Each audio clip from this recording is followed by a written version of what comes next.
آپ قرآن کو اور حدیث کو پڑھیں تو آپ کو بہت سی آیتیں اور بہت سی حدیثیں ملیں گی جس میں اہل ایمان کو غصہ سے منع کیا گیا ہے.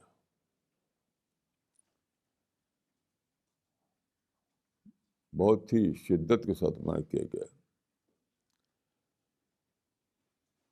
مثلاً قرآن میں ہے کہ وَإِذَا مَا غَضِبُوا هُمْ يَغْفِرُونَ، جب غصہ آتا تو وہ معاف کر دیتے ہیں. یعنی آیا غصہ، لوٹائے کیا؟ معافی. یعنی آپ کے دل میں تو غصہ آیا، لیکن دوسروں کو جو چیز ملی وہ غصہ نہیں ملا، وہ معافی ملی. کیسی عجیب تعلیم ہے یہ. اس سے یہ بھی معلوم ہوا کہ غصہ آنا یہ ایک نیچرل بات ہے. ایسا نہیں ہے کہ کوئی آدمی قدر غصہ نہیں ہوگا، غصہ نہیں کرے گا. نہیں، غصہ اللہ تعالیٰ نے آدمی کی فطرت میں رکھ دیا ہے.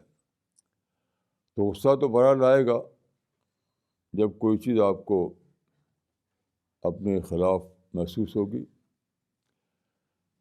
لیکن غصہ آئے تو کیا چاہیے؟ یہ کہ آپ اس کو کنٹرول کریں، اس کو ضبط کر لیں. یعنی غصہ جو ہے اپنے اندر ہی روک لیں، اس کو باہر دوسرے پر نہ ڈالیں. اسی لیے قرآن میں دوسری آیت ہے وَالْكَاظِمِينَ الْغَيْظَ وَالْعَافِينَ عَنِ النَّاسِ. یعنی یہ نہیں فرمایا کہ وَالْفَاقِدِينَ الْغَيْظَ، کہ اہل ایمان وہ لوگ ہیں جن کے اندر غصہ نہیں ہوتا. نہیں، غصہ کو پی جانے والے.